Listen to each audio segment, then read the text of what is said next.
희귀해야 영향력이 있잖아. 희귀해야 3년 만에 딱 나온 편지가 이거 하나니까 박근혜도 참 인내가 대단하죠. 인내가 결실을 반드시 박근혜의 결실도 우리가 봐야 되고 우리 박근혜 웃는 얼굴 보면 여러분 기분 좋지 않겠습니까? 자살에 죽은 새끼도 우상화한다고 작업한다고 난리인데 무슨 나라를 위해서 큰일을 했다고 경제를 제대로 했나 뭐를 했어요. 제대로 한 것도 하나도 없는 그런 자에 대해서도 우상화 작업을 하고 말이죠. 좌파는 그렇게 하는데 이 박근혜 같은 경우에는 그렇지 않잖아요. 억울하게 누명을 써가지고 소크라테스 같은 거죠. 소크라테스. 여러분 소크라테스 압니까?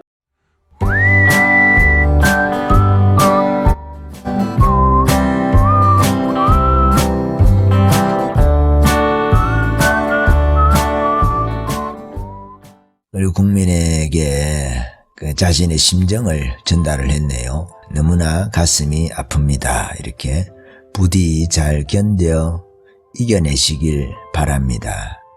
적당한 시기에 박근혜 대통령이 서신을 보낸 것 같습니다. 계속 그 3년 내내 안에서 옥중 서신 보내고 또 보내고 이랬으면 이게 임팩트가 없잖아요. 박근혜가 진짜 선거의 여왕인지 역시 이거 뭔가를 안다 말이죠. 딱 임팩트 있게 한 번에 일갈을 하는 것 같은 거 있잖아요. 일갈이라는 거 있지 않습니까? 그냥 몇 마디 말로 정리를 하는 거예요. 교통 정리를 하는 것처럼 매번 서신 쓰고 무슨 일 있을 때마다 정치적인 이슈 있을 때마다 박근혜가 만약에 옥중 서신을 썼다면 그 공격받을 소지도 있고 효과도 별로 없었을 수도 있어요. 효과도. 그렇지만은 거의 40일에 가까운 42일 남았는데 딱 이때 임팩트 있게 그렇게 길지 않으면서 간결하고 메시지도 분명하게 해서 박근혜가 편지를 쓴 것이 참 지혜로운 거 아닙니까? 희귀해야 그게 영향력이 있잖아. 희귀해야 3년 만에 딱 나온 편지가 이거 하나니까 박근혜도 참 인내가 대단하죠. 인내가 결실을 반드시 박근혜의 결실도 우리가 봐야 되고 우리 박근혜 웃는 얼굴 보면 여러분 기분 좋지 않겠습니까?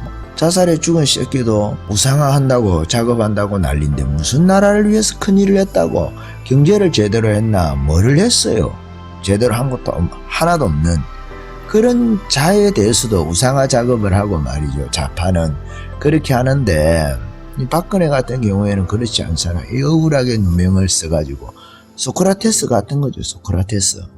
여러분 소크라테스 압니까? 소크라테스가 그 법정에 서서 아테네 법정에 서 가지고 변명을 하잖아요. 플라톤이 소크라테스에 대해서 적은 글이 소크라테스의 사복음서다. 플라톤이 제자니까 그 제자가 적은 네 편의 사복음서 같은 게 있잖아요. 첫 번째가 소크라테스의 변명이고 이거는 이제 소크라테스가 법정에 섰을 때에 자기가 변명을 하는 거죠. 자기 말을 하는 거예요. 변호사가 따로 필요 없잖아요. 아테네에서 제일 지혜로운 사람이니까 자기가 자기 변론을 하는 거예요. 두 번째 책이 크리톤이라고 있습니다.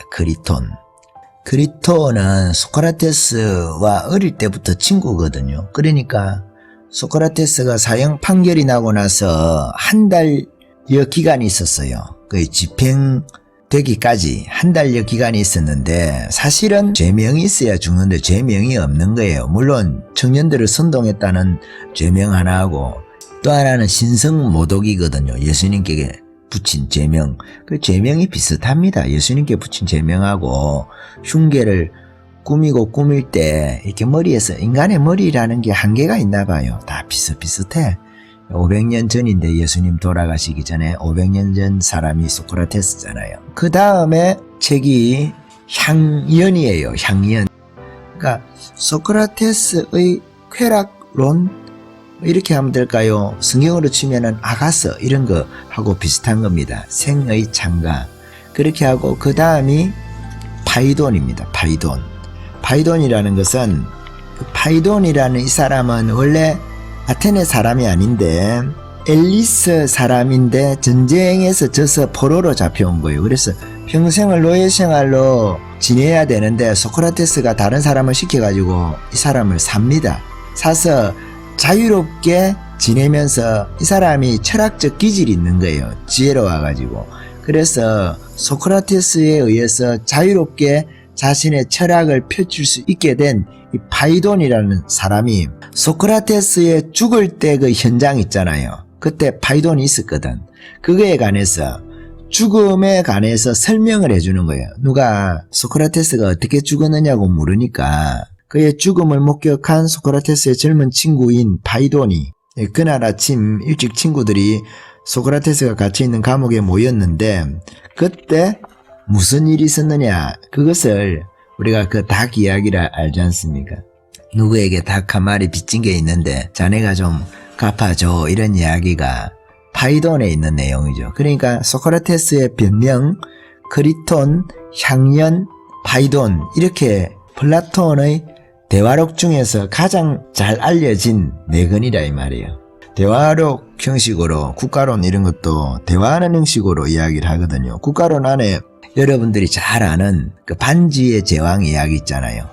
반지를 끼면 사람이 안 보이게 되는 그런 이야기가 플라톤 국가론에 나옵니다. 그것을 가지고 반지의 제왕을 만들게 되거든요. 그러니까 거기서 이렇게 힌트를 얻은 거예요. 그러니까 플라톤의 대화록에 중요한 네 가지는 그거죠. 소크라테스에 대한 이야기, 중요한 책 네 권이 소크라테스의 변명, 그리고 크리톤, 그리고 향연, 파이돈 이렇습니다. 파이돈 이런데 어쨌든 대화록이니까 소크라테스의 삶과 연관이 있어요. 소크라테스의 변명이라는 것은 소크라테스가 법정에 서서 죽기 전에 한 진술서 같은 거고 자기를 변호하는 내용이고 크리톤이 자기 친구니까 소크라테스에게 도망가라고 하는 거예요. 그거에 관해서 소크라테스가 나는 도망을 안 가야 되는 이유가 있다는 것을 친구를 설득을 시키는 거예요.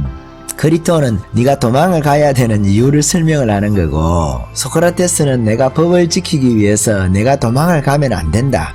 그거에 관해서 설명을 하는 거예요. 둘이서. 그래서 결국 크리톤이 그러면 알았네 이렇게 하고 끝나는 내용입니다. 그게 크리톤의 내용입니다. 파이돈은 소크라테스가 죽는 당일 있지 않습니까? 당일에 그 이야기입니다. 그 당일에 소크라테스가 어떻게 죽었는지에 관해서 설명을 해주는 것이 파이돈이에요. 노예로서 살 수밖에 없었던 그 파이돈이 이제 소크라테스의 이야기를 해주는 겁니다. 자기가 설명을 해주는 거예요. 소크라테스가 70살에 죽거든요. 일반적으로 사형수들이 막 집행을 하는 자에 대해서 막 욕을 한대요. 집행관 종들에게. 근데 소크라테스는 그러지 않는 거예요. 그렇게 하고 그 전에도 1개월 동안에 그 기간 동안에도 소크라테스하고 사이가 좋았던 거예요. 그래서 소크라테스가 집행관의 종에게 그런 이야기를 합니다. 나 먼저 가네 잘 지내게 이렇게 이야기를 하는 거예요. 나 먼저 가네 잘 지내게. 그렇게 해서 그 사람도 진심 어린 마음으로 소크라테스를 위해서 울었다. 그런 이야기가 기록되어져 있습니다. 소크라테스가 죽기 전에 자기에게 독약을 갖다주는 사환에게 마지막 한 가지 부탁을 했는데 그것이 뭐냐면 이 독약을 조금 신에게 바칠 수 있도록 조금 여분의 독약을 자기에게 줄 수 있느냐 그런 이야기를 한 거예요. 자기 마시는 거 외에 신에게 제사하기 위해서. 그렇게 하니까 그 사환이 우리는 정해진 양만큼의 독약밖에 가지고 오지 않기 때문에 거기서 빼면 혹시 사람이 안 죽을 수도 있고 그렇게 할 수 없다. 그렇게 하니까 소크라테스가 알겠네 하면서 내가 어떻게 이것을 마시고 죽으면 좋을지 자네는 이런 일만 해왔으니까 나에게 어떻게 하면 좋은지 알려달라고 하니까 사환이 그런 이야기를 했답니다. 이 독약을 마시고 나서 계속 걸으라는 거예요. 혈액순환이 되도록. 그래서 온몸에 이 독약이 빨리 퍼지도록. 이게 빨리 퍼져야 고통의 시간이 짧아질 거 아니겠습니까? 이게 우리가 걸으면은 혈액순환이 되지 않습니까? 소화가 잘 되고. 그렇게 하니까 걸으라고 했답니다. 그렇게 걷다가 이제 힘이 좀 빠지면은 몸에 독약이 다리까지 퍼져서 몸에 빠지면은 이제 앉아가지고 누우라는 겁니다. 누우면 고통이 최소한도로 적게 해서 그 독약이 심장까지 퍼지면 죽습니다. 이렇게 하면서 그 이야기를 마지막 권면으로 어떻게 죽을 것이냐 그 이야기를 했다고 하는 거예요. 우리나라에 망나니가 있잖아요. 망나니 참수형 목을 잘라서 죽이는 그런 형이 있지 않습니까? 우리가 망나니가 칼을 가지고 이렇게 해서 목을 비잖아요. 목을 빌 때 그 사형수라든지 사형수의 가족이 망나니에게 술 대접을 했답니다. 술 대접이나 선물을 주고 했답니다. 왜? 그것을 한 칼에 날아가게 해달라고. 단 한 번에 한 번 쳤는데 그게 칼이 제대로 안 들어가가지고 옛날 칼이 그렇게 잘 들지 않을 수도 있잖아요. 목을 한 번만에 빈다는 게 뼈도 있고 하니까 쉽지도 않을 수도 있잖아요. 그죠? 그러니까 그걸 한 번에 단 한 칼에 쳐달라고 그렇게 부탁을 하기 위해서 술도 대접을 하고 여러 가지 선물을 하기도 했답니다. 그런 것처럼 지금 소크라테스의 죽음 앞에서 자네는 이 일만 했으니까 나에게 조언을 좀 해줄 말이 없는지 그걸 물었다고 합니다. 물으니까 약을 마시고 나서 독약을 마시고 나서 걷다가 힘이 빠지고 다리가 정상이 오면 이제 누워가지고 있으면은 죽음을 조금이라도 더 편안하게 맞을 수 있다는 그런 이야기를 했다고 합니다. 그러니까 소크라테스가 그 말대로 그렇게 했다고 해요. 독약을 먹고 마시고 그 다음에 걷다가 살짝 누워가지고 이제 천 같은 걸로 얼굴을 딱 가리고 죽음을 준비했다고 해요. 그렇게 하는데 그 친구들이 울음을 참고 있다가 약간 요거는 그 전 상황인데 독약을 마시고 나니까 친구들이 막 울음이 터진 거예요. 소크라테스가 이런 말을 하는 거예요.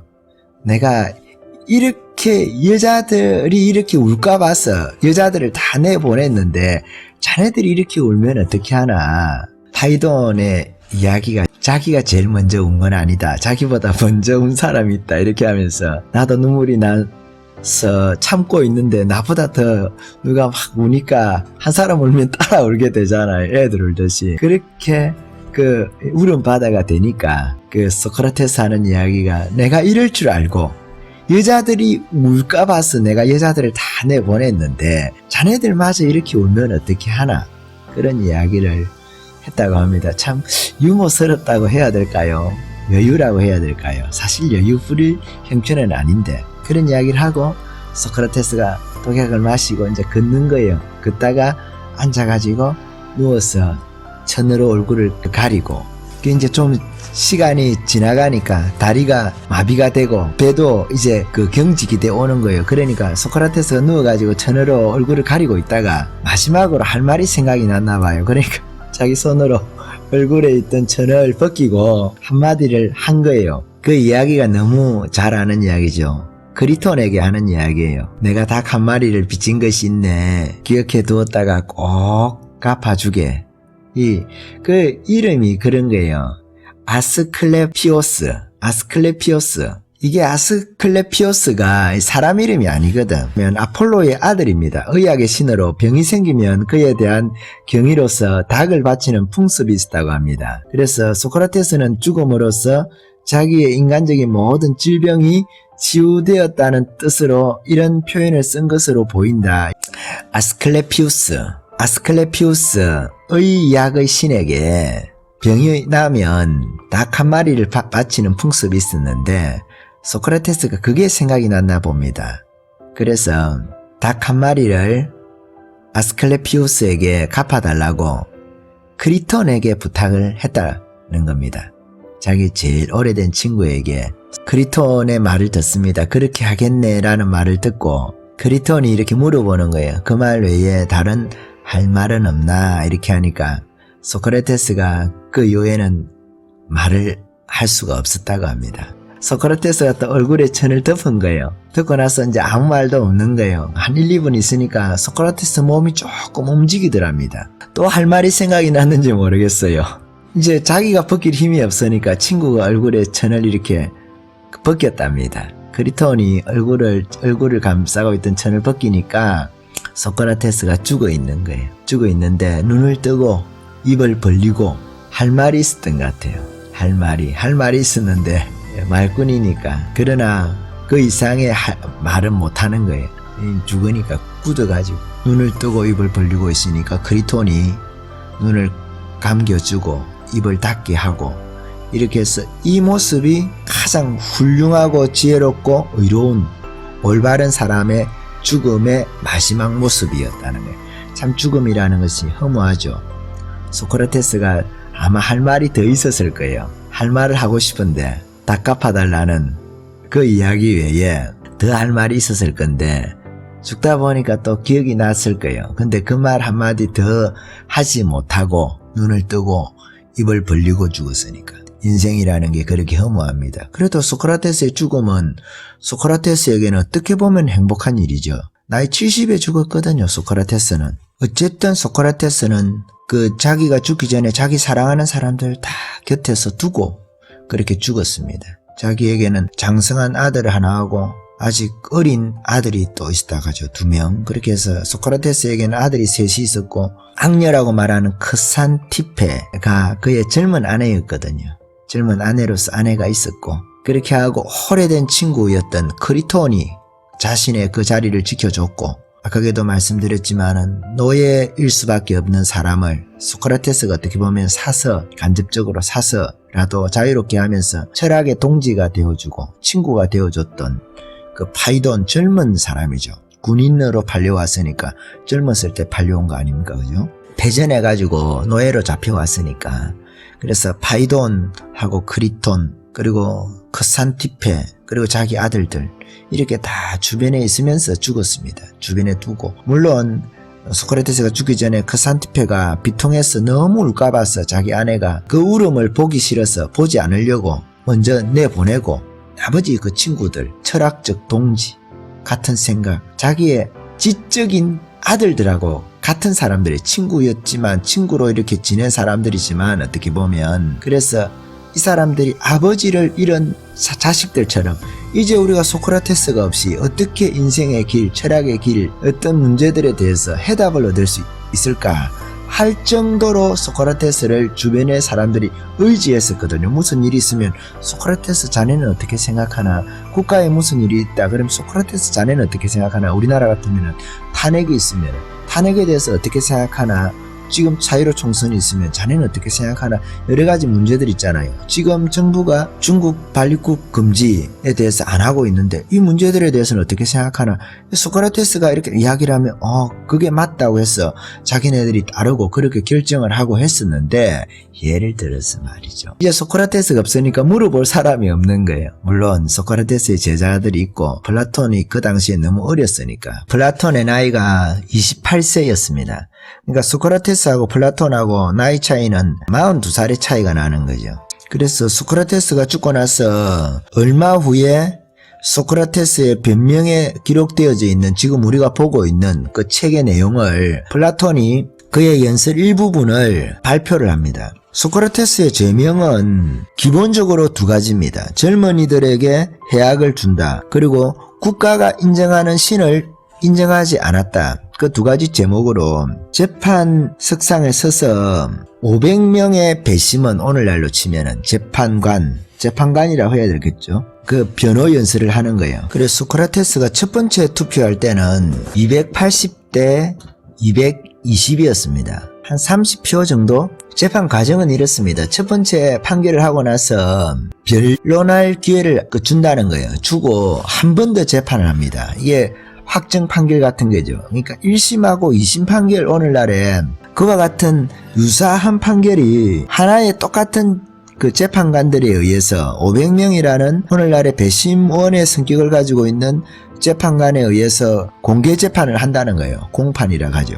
첫 번째 유죄가 280, 무죄가 220 이렇게 나온 거예요. 합치면 500이 되죠. 기권도 없고. 보면 30표만 저쪽에서 이쪽으로 넘어왔으면은 유죄로 내릴 수가 없잖아요. 똑같으니까. 그렇게 했는데 소크라테스가 이 판결이 끝나고 나서 본격적으로 자신을 변론하게 되는 거예요.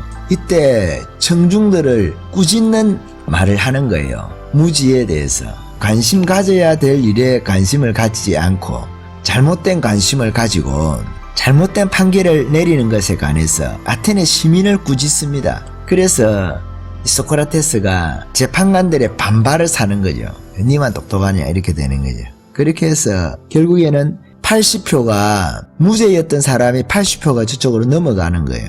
80표가 넘어가면서 결국은 360대 140으로 그러니까 사형 판결이 확정이 됩니다. 그렇게 하고 한 달 있다가 사형이 집행되고 이 당시에 플라톤의 나이가 28세였다는 거예요. 그렇게 해서 자기 스스로의 그 죽음 앞에서 느낀 비애 있잖아요. 정의와 불의에 대한 그 이야기들을 적어가면서 플라톤이 정치의 중요성, 정치가 정말 중요하지 않습니까? 정치 철학이죠. 정치 철학을 대화 형식으로 해서, 대화 형식이라는 것은 드라마 보듯이 남이 이렇게 서로 대화하는 걸 우리가 들으면서 공부가 되잖아요. 예수님도 베드로를 세워가지고 베드로하고 대화를 하면서 왜 베드로만 편애하시나 그런 게 아니란 말이에요. 베드로를 통해서 대화하면서 다른 제자들을 가르치시는 거예요. 그런 방식으로. 그런 것처럼 소크라테스의 대화록, 대화편 이런 것이 그런 목적을 가지고 기록을 했다는 거예요. 우리가 드라마 보듯이 그걸 보고 배울 수 있게 하려고 그렇게 했다는 겁니다. 소크라테스가 참 억울하죠. 청년들에게 인기가 너무 많았다는 이유로, 신을 모독한다는 이유로 소크라테스는 여론의 눈치를 보고 살지 않았던 그런 사람입니다. 왜? 군중이 무지하다는 것을 여론이 지혜가 아니기 때문에 여론재판, 어떻게 보면 인민재판 속에서 기분이 나쁜 거예요. 소크라테스의 변명이라는 것은 아테네 시민을 향해서 소크라테스가 마지막으로 꾸짖고 마지막 수업을 하는 거예요. 자기가 아테네 백성들에게 하고 싶었던, 아테네를 가르치기 위해서 자기가 죽기를 스스로 선택을 하는 거죠. 그게 소크라테스의 위대한 측면이라고 할까요? 아테네인들의 무지를 꾸짖기 위해서 자신의 생명을 바치는 것이나 마찬가지입니다. 그 당시에 가장 인기 있었던 교사로서, 선생으로서 마지막 변론은 이와 같은 이야기를 합니다. 이제 떠나야 할 시간이 되었습니다. 사실 한 달 있다가 죽는데,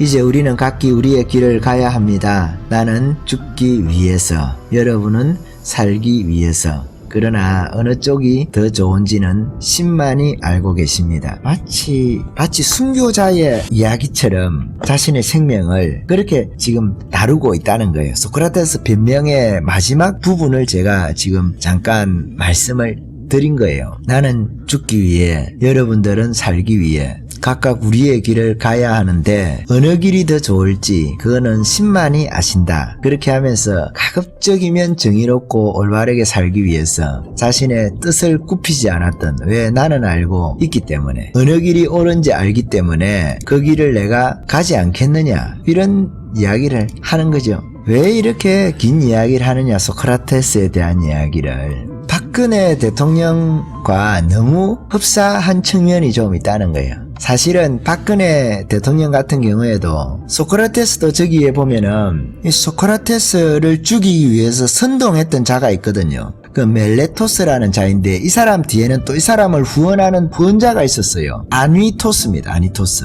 정치계의 사람이었습니다. 멜레토스와 아니토스, 이 두 사람에 의해서 소크라테스가 선동에 의해서 죽는다고 보시면 돼요. 선동, 재판관들은 선동 당해가지고 아테네 국민들이 선동을 당하는 거예요. 그런 것처럼 박근혜 대통령도 선동을 당한 국민들에 의해서 탄핵되고 선동에 굴복한, 그러니까 잘못된 여론이죠. 이 여론 형성 과정도 옳지 않고, 여론을 형성하는데 아니토스나 멜레토스 같은 이런 자신들의 정치 공학적인 문제 때문에 소크라테스를 죽인 그런 자들이 있지 않느냐는 거죠. 소크라테스의 경우에는 사실은 두 가지 죄목은 간단하거든요. 젊은 자들을 선동했다는 것과 국가가 승리는 신에 대해서 신성모독을 했다, 신을 인정하지 않았다, 이런 이야기죠. 근데 그들이 볼 때 이제 그렇게 보였던 것인데, 선동하기 위해서 가장 민감한 부분, 재판관들의 그 자녀 문제, 그렇게 하고 국가의 신에 관한 문제, 종교는 항상 민감하지 않습니까? 요 두 가지를 가지고 선동을 했다는 거예요. 세월호 문제하고 적폐청산이라고 이야기를 하는 최수원 씨를 가지고 했던 국정농단이라는 거하고 유사한 측면이 있지 않을까요? 마치 소크라테스에게 붙였던 죄명 중에 한 가지인 불경죄, 신을 믿지 않는다 혹은 다른 신을 믿는다는 이런 죄와 유사한 겁니다. 구체적으로 죄를 발견을 할 수가 없으니까 사람들의 감정을 선동하기 위해서 선동적인 구호에다가 죄명을 덮어 씌운 거예요. 그것이 소크라테스에게 붙여졌던 불경죄거든요.